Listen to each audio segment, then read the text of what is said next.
Hello friends, I am Kiana and I welcome you to my channel Soulsome Words, where we appreciate the beauty and power of words. Our three pillars are empathy, words and healing, ultimately leading to awareness. Today's episode is from the Empath series, where I read a chapter from my book Unbelonged. So today is the episode where we're gonna read the chapter 2, Are You Really an Empath? So this chapter is like a checklist that there will be questions that we will be going through and that will help you understand more about things that you feel and observe about yourself. So if something here resonates with you, please do share. I will also share my story. You don't have to name any names. It's not about blaming, but do share, because remember, your healed pain can break someone else's chains. All right, so let's dive into chapter 2.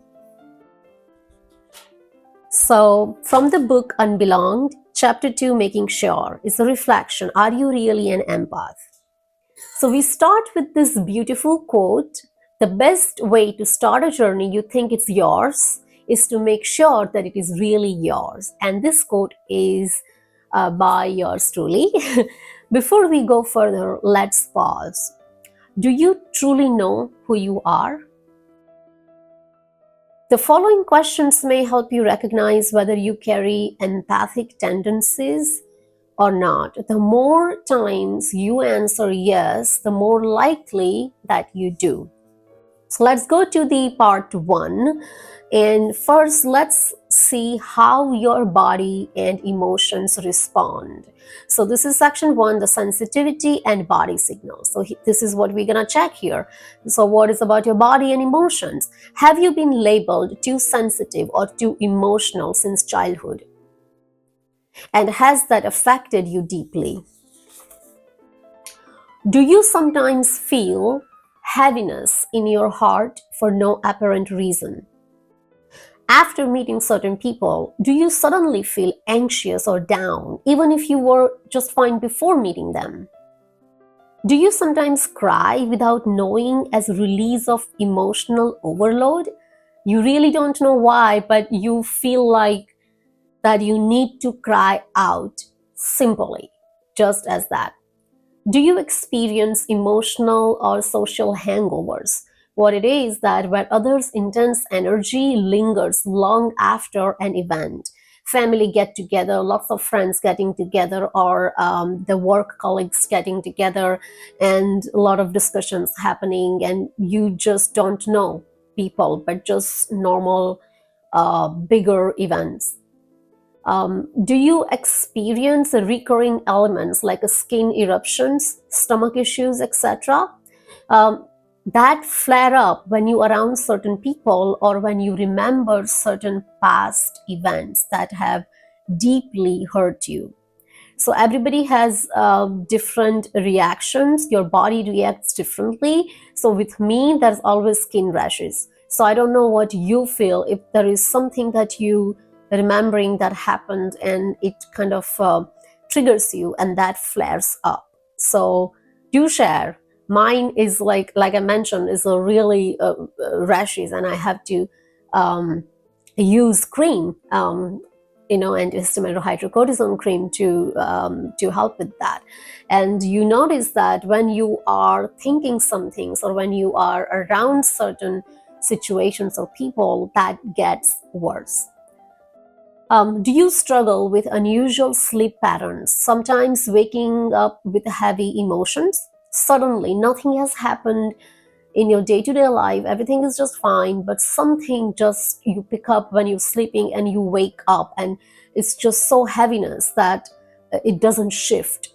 When exposed to negativity, does it sometimes take days or even weeks for you to feel light again? This is something very, very important to understand. It's not something that, oh, when people say you just divert your attention or you watch some movie or do something, then it's going to be over. No, it doesn't shift like that. I mean, when it is something so heavy, no matter how many hours Friends you watch, because for me, my go-to remedy is always watching Friends when there is something something very disturbing or something gets heavy in the heart, and I watch that and it does help me. But sometimes it is so heavy, and the situations that is affecting you is a real life situation, not yours, but somebody else's in some other part of the world, wherever you don't even know that person or people. And still it's the darkness of that gets in, and no matter what you watch, it just takes its time to lift.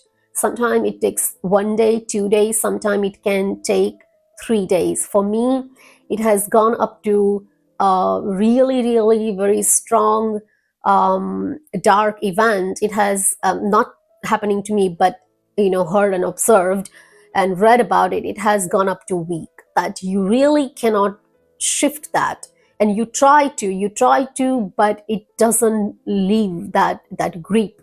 So please observe yourself here. Do you get irritated when others stand too close? I'm not talking about your partner or anything. It's just people in random, in general, like in a checkout line, when you are queuing up for to get something, and you sense the weight of their pain body. Now I'm gonna give you certain things like a signposting, so please consider this as a signpost. Pain body is a term used in a book, Power of Now, Eckhart Tolle. So you need to this is a whole book, and it's a really good book. So if you want to understand what the pain body is, do read that book. It would really help you understand what this heaviness that certain people carry around them, and they are not even aware of it, but it would make you understand what that is, and it will help you to know why you are feeling certain way when you are around certain people. And he explains really well about that pain body. All right, so now second, let's check about your intuition and that just knowing. So section 2, intuition and knowing. So do you often just know things, picking up when someone says one thing but means another, and you turn out to be right? Do you get strong first impression of people, positive or negative, that later prove accurate? Do strangers tend to open up to you easily, even when you don't necessarily want them to? This used to happen to me all the time when I used to be a pharmacist, and people would come to buy some medicine, but then they end up sharing something personal that you wonder, why are you why you it didn't need to, for me to suggest the right over the counter medications or anything. You didn't have to, but they do. They just easily share things, and necessarily you don't want them to. Do you sometimes sense when someone is thinking about you, and whether their thoughts are positive or negative, no matter the distance? This is very important. If somebody is thinking something about you, even talking, it's not about talking bad about you behind your back, but even worrisome thoughts, anxious thoughts, something about you did, and they could be family, they could be friends, they could be anybody, but that you pick up, you just know that when you're talking to them on the phone, it's like, oh, something is not right. And it doesn't matter, that person doesn't have to be in your constant contact, not like you meet day to day, but they can be living far, because distance doesn't really matter when it comes to energy and connection, right? So does your skin crawl when others defend or praise someone you instinctively known to be harmful? This is the test. This is like somebody who is really cunning and use their power for wrong things, and manipulative, or has a not kind of clean, and they're not clean inside, means like not like a good-hearted person, but then there is this charm, there is this manipulative thing going there. Everybody prays, and you feel like, oh, this doesn't seem right, and it just makes you feel something, but you cannot share that with other people, because it's a knowing. It's not like evidence. It's that innate knowing about some things. Understand? It's different. Do you simply know beyond intuition things that others cannot explain, even sometimes you yourself cannot explain? And this is not one of those telepathic thing that, oh, you're thinking about somebody and somebody calls. Yes, it happens to a lot of people, it happens to all of us, but this is something beyond that. um, it's um, it's something you cannot put your finger on. It's something about people, you know. And yeah, sometimes it can be very tricky. So have you ever felt like that? Do share something here.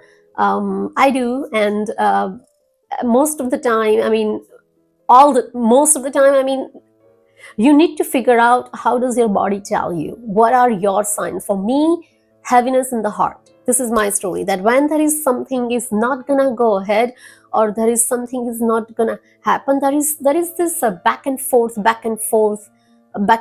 thing. And whether it's a work thing, or something is happening, the project at work, or whether it's a friends or family, something, an event is happening, and the meeting or something, it's like you keep thinking about it all the time. You keep thinking about it, and there is no peace there. There is this back and forth in your heart, that did I do this right, did I do this. It's not about your anxiety that you keep thinking about it, but it's something that certain situation and certain events or meetings that happen, it's just, you just have no thought about it. There is this ease, there is a peace about it. So that means that there is an alignment. The your energy, or that energy of that person, the other person, and the whole progress, or the line that you are walking on, is an alignment. But the otherwise, I get heaviness in my heart. Where do you feel it? Do you feel in your stomach, or do you feel like in your heavy? I've met somebody who feel like really bad pain in their shoulders when something is not right. We all have certain things on our, back of our shoulder. That's the point where a lot of energy blockage can happen. But you need to monitor that when something is not sitting right in your wherever you're feeling. If it's a stomach, or for me, like heaviness in heart, that means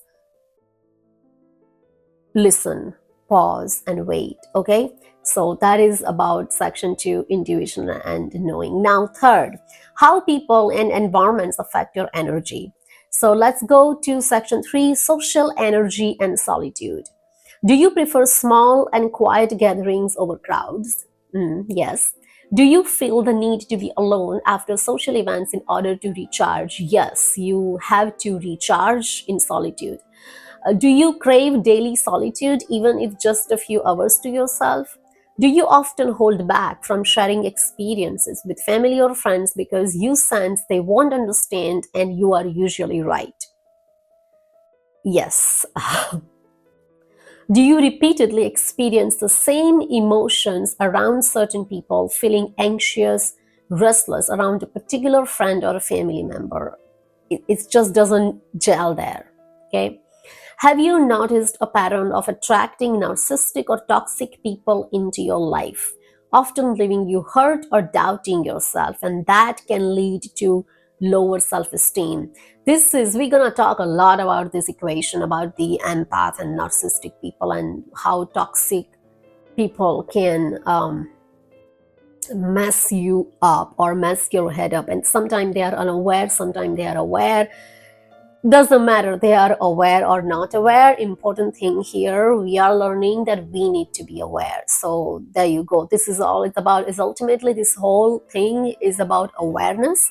So just understand, we will have a lot of chapters about that, but do know that what you are attracting, there is something is need to be corrected, so that you attract right people. And then once you are there, that kind of universe, or whatever the grand scheme, it will just filter it out from you, and that's what you want. So but we will talk about that a lot.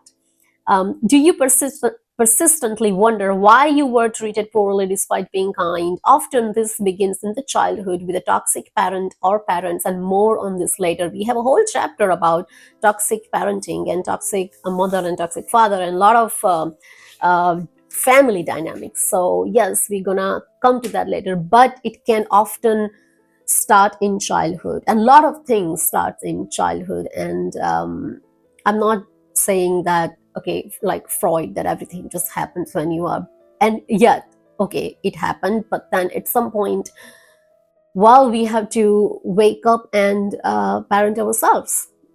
And it's a whole process. We will go through that, but do know that you are not alone. You are not alone if you need to parent yourself. And this is the whole point of doing this series, the Empath series, that important thing to feel in this world is that you are not alone, because we as human beings, we are wired to belong. We want to belong. And how do we belong or do not belong in this society, in this world, with the people, with the friends, family, relatives, everything? I mean, any group or community or religion. How do we belong or not belong with our thoughts, how we think? Where is our awareness? If you're surrounded by the group of people who think a certain way, and you have the question that, hang on a second, but that is not right, that means your thought process is different than that collective thought process of that group, and that would make you feel that part of it, something is not right. And that sense could make you feel alone. It can be very isolating. So there will be things I will be sharing. I will be sharing some of my thoughts as well, and I would love that if you guys also share some things that you think, but then you think like, but nobody else is thinking like that. Maybe I'm thinking wrong. And yes, I was one of that. Maybe it's me. No, just because the world doesn't have answer to your question doesn't mean that your questions are wrong. Your questions were right, but just that nobody had any answer and they just didn't ask. So that doesn't make that your questions were wrong. And remember this. Yeah, we will have more on that. So just you need to stay tuned on these chapters. All right, so finally we have section 4 is your values, creativity, spirituality, and purpose, and your sense of purpose. Okay, so do world events overwhelm you to the point that you avoid news or newspapers? Yes, in my case, yes, I have avoided news and newspapers for very, very, very long time, and documentaries since that incident that I mentioned earlier happened. So I stopped watching world documentaries, and then, okay, it's different, that documentary about universe and about this galaxy, or about the space. I like that, the how the stars are formed and those kind of documentaries. But about the societal injustices, certain things that are my triggers, because everybody has different triggers, and I know that that kind of thing is my trigger. So unless I am equipped to deal with it, and unless you manage to be at that place inside that wouldn't drag you down, yes, you can watch it. So it has been some years in the past that I had stopped watching, but now it's different. So then second question, do you feel drawn to creativity? Movies, music, poetry, opera, or art like an oxygen? Yes, I do. I just love, I'm a movie person, I'm a writer, actor, I'm a screenwriter and actor. I love poetry. I write poetry as well, and I will be sharing some of my poems here as well. Opera, I love that. I admire everybody who works in the opera, because that's something I can never ever do. It's that performance, live performances. I admire stage actors as well, and that is like an oxygen. Visiting art galleries, art in any form, or museums, opera, play, theater, of course, movies.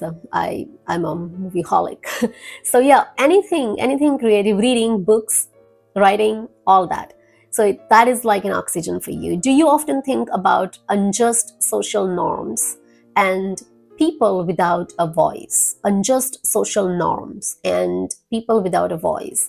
The underprivileged, discrimination, trafficking, marginalized women and children. Now, this is my biggest trigger.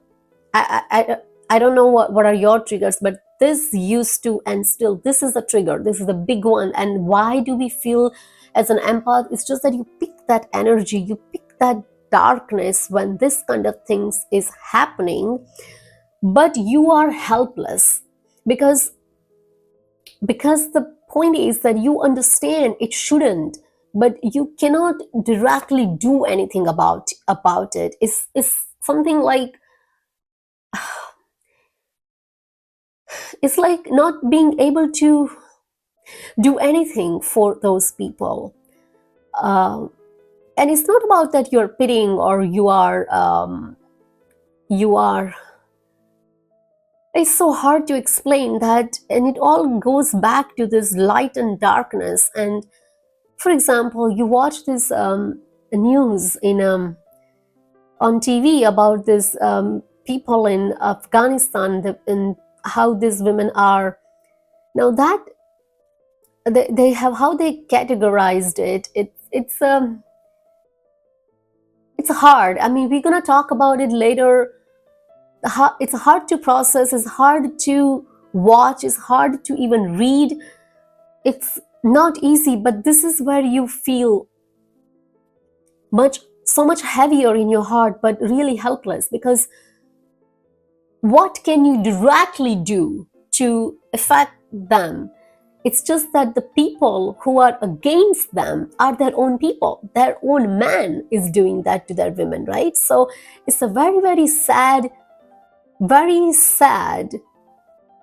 situation when it genetically and originally, when we think that the man, a provider, protector, I mean, in just very broad stroke, and women nourishing, nurturing. But then what if the protectors become your attacker? And it's just unbelievable what is happening. But they say, why other people are not doing anything? And then if the other people would go and do something, then some of the same people would say, oh, it's our matter, why are you interfering? It's just complicated, so let's just leave it there. But you understand, the point is, that is the trigger when you are completely helpless. And many things in this world are like that. We can have influence on something very immediate to us. Somebody is hurting, and you say that, hey, don't worry, I'm here. Or somebody lost someone, a young wife loses husband, and you say, don't worry, I mean, you're not alone, I'm here. Or just situations where someone needs some inspiration and lifting up. That is a direct thing you can do, and we try to. But the problem is that we all know that. It's just that being an empath, the problem is that you get really burned out about those things that you cannot control. And sometimes, unless you are aware, unless you have digested this, a lot of information, unless you have understood how this whole thing works, you will be. Because you will not be able to, in your own that naivety, why it is like that, but why they did like that, why he is being like that, or why she is being like that, or but I never did anything, but then why did they have to, why people are like that? You are like questioning why darkness is dark. Darkness is darkness, so darkness is dark. It's like a snake is there, and you questioning, the snake kind of bites you and then instead of looking to get away from it or getting healing and getting rid of that poison, you're questioning why the snake bit me, because it's a snake. And it's not easy, trust me. You can end up spending years and years and years into, but why? There are no answers. The only answer I found, that's how the world is created. There is a darkness and there is light. It's very simple to, there is light and darkness, and it's very easy to just say it like that, but it is not easy to live when you are, wanting that light and still get pulled out or pulled in by the darkness of this world. It's the really deeper, it's a little bit of spiritual tone here as well. But the more we go further, like in this series, you will understand. You will understand what I mean, and we will have some opportunities to share some stories. But stay tuned, because it does come to that. You will go crazy if you will not find your anchor. If you do not find your anchor that makes sense to you, that gives you peace, you will be like a leaf in a wind. Especially when you are an empath, you will be like wind, like a leaf in a wind, and there will be no rest, and you will be going ahead with this current of the energies around you, and they are not all good, they are not all bad, they are not all good, but that's how I think this bigger design is. Let's just leave it at that. We will talk about that later. So are you, the next question is, do you feel protective of the underdog even in situations unrelated to you? This is a really, really very big thing. If you are an empath, watch yourself, monitor yourself. How do you feel about people? The other question is, are you highly persistent when studying subjects, searching until you find answers? You're very thorough, very, very thorough until you find something. And you do not give up very easily. When you know in your hearts of hearts, you know that this is the right thing to do, you don't give up. Are your questions in conversations, general conversations, are genuine and knowledge expanding rather than superficial or gossip based? So who is doing who and who went out with who? Yes, those kind of conversations happen in a normal day-to-day life, but your fulfillment and where you feel really like, oh, wow, that was such a good conversation, we had a really great conversation. When do you feel like that, where you have any discussion expanding knowledge or learning something? It doesn't matter, it can be a friend who you gonna go with a movie, or you can talk about fashion as well, like, oh my god, I got, your hairdo is really nice, or that you got a new color. It's okay to talk about the handbags and all that. I love those too, but the thing is, it will not be enough for you. If that is enough for you, trust me, this world and the life can be very easy. It can be very, very, very easy. You just do that and you're fine. But when that is all you know that you can do, and that is all it gives you, that, yeah, I like that. Sometimes it's really nice to just paint nails, and okay, I got my nail painted, look, I did that color, and that is all good. But unless you have that, but what really nourishes your soul is that deeper conversation, that something learning. And it doesn't have to be, I'm not saying boring, but yes, you do crave for those meaningful, thoughtful, deeper conversations, no doubt. And are you genuinely drawn to spirituality or the mystical, not as a show off, but as a lived pursuit?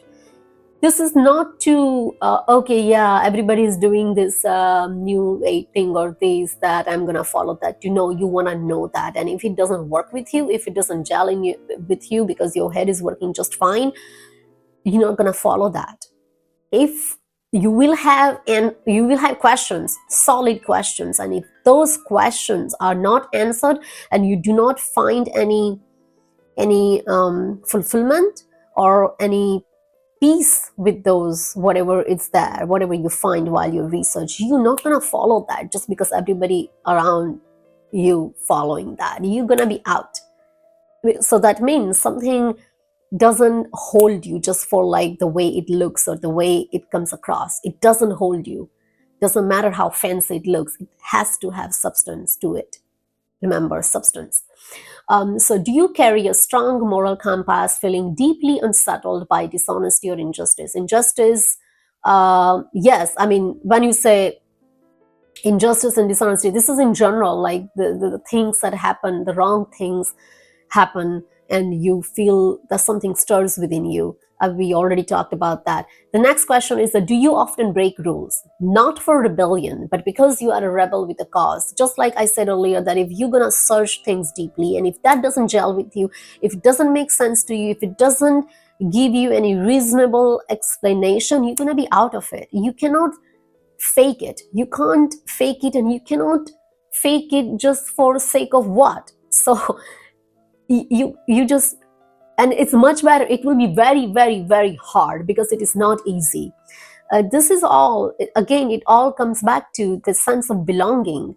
And so you fit in, you don't fit in. And if you don't fit in and you have questions about things which are the normal things that everybody around you is following, let's say, for example, for centuries, and nobody kind of question, and you question that, and you feel, and initially when you are not aware person, you feel like, okay, you're crazy, everybody is fine, why are you having a problem? No, no, no, don't think like that, because it's just like I said earlier, that just because the world doesn't have answers doesn't mean that your questions are wrong. Remember that. So that is what it means, that you break rules, but not as a rebellion that, okay, I'm gonna go crazy, I'm gonna do that, I'm gonna do this. No, no, no, not like that. But you do have valid questions, and that is a cause that you are rebelling with and for. So I would love to know how many questions you said yes to. And if you said yes to many of these, don't rush to label yourself, okay? Just observe, monitor your thoughts, how you feel in your body, and awareness. And this is where you will start to reclaim your peace. And you need to reclaim your peace, because if you just, if you're not gonna get this awareness and understand how these things are going, you will be like I just said earlier, live in a wind.